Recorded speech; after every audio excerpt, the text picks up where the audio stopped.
ଆସନ୍ତୁ ଶୁଣିବା ଏକ ନିରାଟ ସତ କଥା, ଯାହା ଖରାପ ଲାଗିଲେ ବି ସତ। ମଣିଷର ଭଗବାନ ନୁହେଁ ଈଶ୍ୱର ଦରକାର। ମଣିଷର ଭଗବାନ ନୁହେଁ ଈଶ୍ୱର ଦରକାର। ସାରା ଜୀବନ ଯେତେ ଜନ୍ମ ପାଉଛି ମଣିଷ, ଏ ଜନ୍ମ ଜନ୍ମାନ୍ତରକୁ ଈଶ୍ୱର ହିଁ ମଣିଷ ଖୋଜେ, ଭଗବାନଙ୍କୁ ନୁହେଁ। ଈଶ୍ୱର କିନ୍ତୁ ଏକ, ଠାକୁର କିନ୍ତୁ ଭିନ୍ନ ଭିନ୍ନ। ଈଶ୍ୱର ଏକ ଆଉ ଠାକୁର କିନ୍ତୁ ଭିନ୍ନ ଭିନ୍ନ, ଅଲଗା ପ୍ରକାରର, ଅଲଗା ରଙ୍ଗର, ଅଲଗା ରୂପର, ଅଲଗା ଆକୃତିର। ତେଣୁ କୁହାଯାଏ ଈଶ୍ୱର ଏକ ଆଉ ଅଦ୍ୱିତୀୟ। ଈଶ୍ୱର ମୂର୍ତ୍ତିରେ ନଥାନ୍ତି।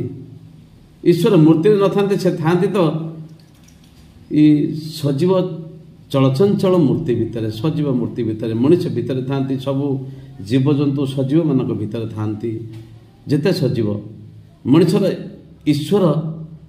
ମଣିଷର ଈଶ୍ୱର ଜଡ଼ କି ନିର୍ଜୀବ ନୁହେଁ, ବରଂ ସଜୀବ, ସଚଳ, ଚଳଚଞ୍ଚଳ ଆଉ ଚେତନ ଯୁକ୍ତ, ଜୀବନ ଯୁକ୍ତ। ଜୀବନ ଥିବାରୁ ଈଶ୍ୱର ଅଛନ୍ତି ବୋଲି ମଣିଷ ପ୍ରତୀୟମାନ ହୁଏ। ମଣିଷ ଜାଣେ ଯେ ଈଶ୍ୱର ମୋ ଭିତରେ ଗୋଟେ କିଛି ଶକ୍ତି ଅଛି। ଈଶ୍ୱର ତ ସେଇ ଶକ୍ତି, ସେଇ ବିରାଟ ଭଣ୍ଡାର ଯେଉଁ ଅଛି ଆମ ଭିତରେ, ଯିଏ ଆମକୁ ଚଲାଉଛନ୍ତି, ବୁଲାଉଛନ୍ତି, ପ୍ରତ୍ୟେକ କାମଟି କରୁଛନ୍ତି। ସେ ନାହାନ୍ତି ତ ଆମେ ନାହାନ୍ତି। ଏ ମଣିଷ ବା ଏ ଦେହଟା ପଡ଼ିଯାଏ, ତାକୁ ପୋଡ଼ି ପୋତି ଦିଆଯାଏ। ସେଇ ଥିବାରୁ ସେଇ ଶକ୍ତି, ମହାଶକ୍ତି ମହାଶକ୍ତିର ଭଣ୍ଡାର, ସେଇ ଶକ୍ତିଟାକୁ ହିଁ ତ କୁହାଯାଏ। ଏ ମଣିଷ କହୁଛି ଈଶ୍ୱର ବୋଲି। ଯାହା ଗୀତା କହେ ବା ପ୍ରମାଣ ଦିଏ, ଈଶ୍ୱର ସର୍ବଭୂତାନାଂ ହୃଦୟେ ତିଷ୍ଠତି ଅର୍ଜୁନ। ଆଉ ଭାଗବତ କହେ ଏ ଆତ୍ମା ଦାତା ହର୍ତ୍ତା କର୍ତ୍ତା ଆତ୍ମା ଈଶ୍ୱର ପିତା ମାତା। ସେହି ଆତ୍ମା ହିଁ ଈଶ୍ୱର, ଯିଏ ଆମ ଭିତରେ ସବୁବେଳେ ନିଶ୍ୱାସ ରୂପରେ ଚାଲିଛନ୍ତି, ନିଶ୍ୱାସ ରୂପରେ ଖେଳ କରୁଛନ୍ତି। ଆଉ ଇଏ ଚେତନକୁ ବା ଏ ଶରୀରଟାକୁ, ଏ ନିର୍ଜୀବ ଜଡ଼ ଶରୀରଟାକୁ ଚଲାଉଛନ୍ତି, ବୁଲାଉଛନ୍ତି ଯିଏ, ସେ ହିଁ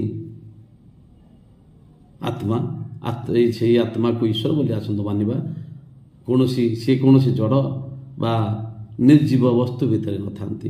ତେଣୁ ଆସନ୍ତୁ ସମସ୍ତଙ୍କ ଭିତରେ, ସବୁ ସଜୀବ ସଚଳ ଚଳଚଞ୍ଚଳ ହେଉଥିବା ଇଏ ଜୀବଜଗତ ଭିତରେ, ଇଏ ଉଦ୍ଭିଦ ଜଗତ ହେଉ ବା ଆମର ଜୀବଜଗତ, ମଣିଷଠୁ ଆରମ୍ଭ କରି ଯେତେ ପ୍ରକାର ଜୀବଜନ୍ତୁ, କୀଟପତଙ୍ଗଠୁ ଆରମ୍ଭ କରି ସମସ୍ତଙ୍କ ଭିତରେ ଦେଖିବା। ତାଙ୍କୁ ଆମ ନିଜ ଭିତରେ ଦେଖିଲେ ବା ସମସ୍ତଙ୍କ ଭିତରେ ଦେଖିଲେ, ସମସ୍ତଙ୍କ ଦେହ ଭିତରେ ଦେଖିଲେ, ଶରୀର ଭିତରେ ଦେଖିଲେ, ଆଉ କାହାକୁ ମାରିବା ପାଇଁ ଆଗ୍ରହ ହେବନି, କାହାକୁ ଇଚ୍ଛା ହେବନି, କାହାକୁ ଖରାପ ଭାଷାରେ କଥା କହିତେ ଇଚ୍ଛା ହେବନି, ଖରାପ ଭାଷା କହିହେବ ନାହିଁ, ପାଟି ତ ଲେଉଟିବ ନାହିଁ, ଜିଭ ଲେଉଟିବ ନାହିଁ କାହାକୁ ଖରାପ ଭାଷା କହିବା ପାଇଁ। ଆଉ